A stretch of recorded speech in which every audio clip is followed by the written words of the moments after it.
Nasaan ang iyong mga iyak-iyak nga pala? Napukin ang ina ka, ha? Oh, kalay. Yo guys! Magandang araw, magandang gabi mga kalingap. Eto na naman tayo guys. Muling magbabalik na naman tayo. Si Papa Shider na naman guys. Grabe, mainit-init na naman to. At sobrang nakakakilabot. At sobrang nakakapasong issue na naman to. Grabe, maraming nagkagalitan dito. Grabe.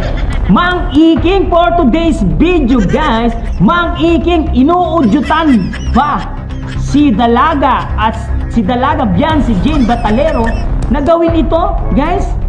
Gawin ang lahat at gumawa ng YouTube channel. Tinutustos pa itong si Dalaga na suportaan daw siya at nag-iipon daw siya ng subscriber.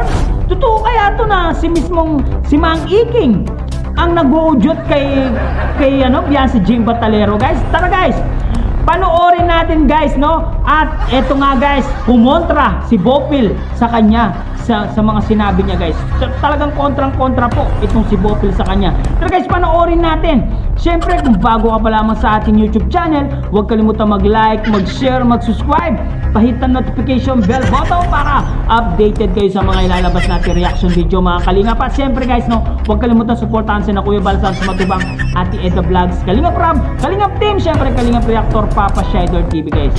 Itong video ito guys ay napanood ko kay Bopil Vlogs. Credit to the honor guys. Paki-like and share po ang kanyang video. Supportahan po natin guys.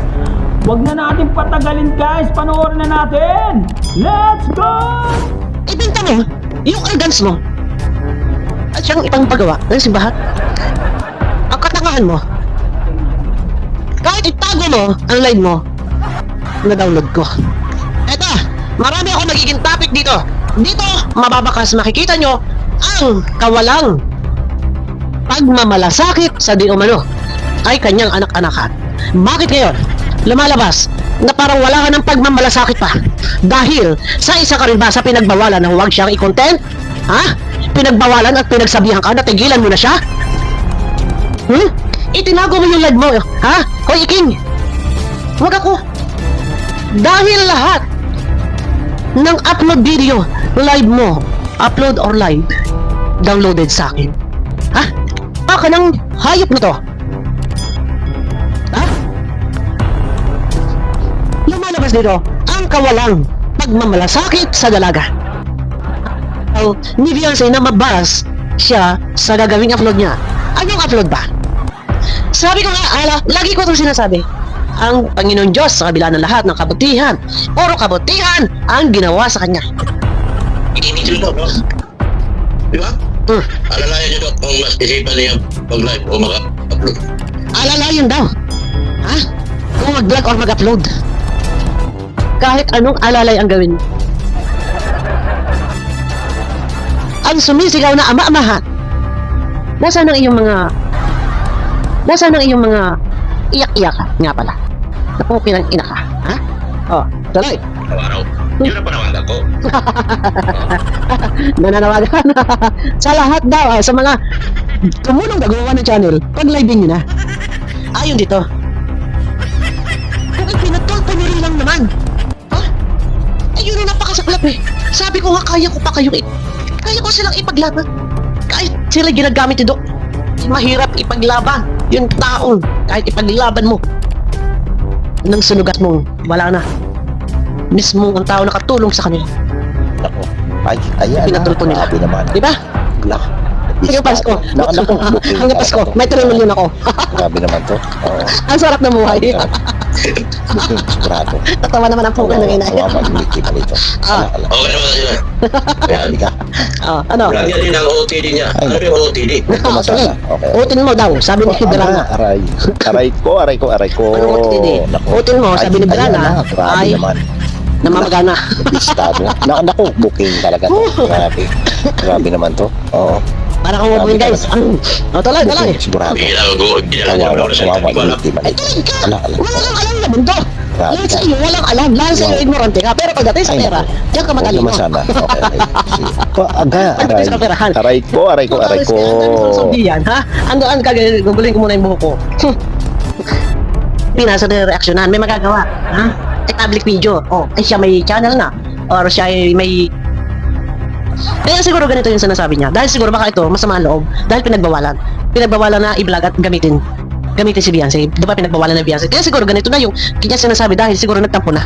Ayun sinasabi ko. Kasi kawawa siya. Dahil wala siya magagamit. Kaya ang mga sponsor na ngayon dinidikitan.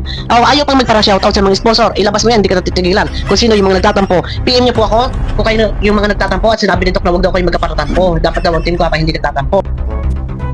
Yun! At yun nga guys, galit na galit talaga itong si Bopil kay Mang Iking guys. Bakit siya nagalit? Kasi nga, imbis na payuan niya ang dalaga na si Beyonce Jane Batalero, ay tinutustos pa daw na gawin yun at gawin yun ang gustong pagawa niya kay dalaga. Imbis na matahimik ang buhay ng dalaga na si Beyonce Jane Batalero, lalo siyang ginugulo, lalo siyang nababas dahil sa pag-uudyot yung ganyan kayong dalawa ni B1, B2. Kaya nagkakagulo. Kaya binabati ko si itong dalaga na si Beyonce. Kung sana pinayuan nyo, matanda ka pa naman, tapos dapat pinayuan mo na lang. Dapat mag-adjust na lang siya, no? Hindi yung uudyutan mo total. Sinabi mo, nabas ka na rin, matapang yung dalaga, palaban naman talaga siya. Dapat hindi ganyan. Dapat magpakumbaba siya. Siya ang may kasalanan. Sila ang may kasalanan. Ang pamilya Batalero ang may kasalanan dyan. Dapat turuan mo sila kung paano magpakumbaba, kung paano humingi ng tawad sa mga taong nasaktan nila.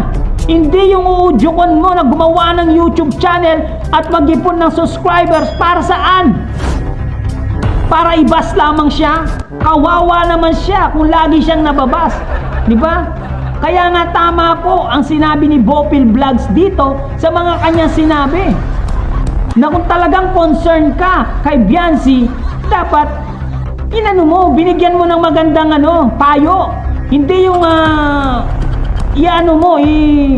isasabihin mo na sige gawin mo to, iudyok mo pa talaga yung bata, yung dalaga para para mabatikos na naman siya. Di ba? Kung inayos nyo na lang sana to, hindi sana nagkakaroon ng bashing. Hindi sana mababasa itong dalaga. Kawawa naman itong dalaga. May alam siya dito, kaso siya yung naka-front dito. Siya yung inaatake ng mga ibang mga reactor. Di ba?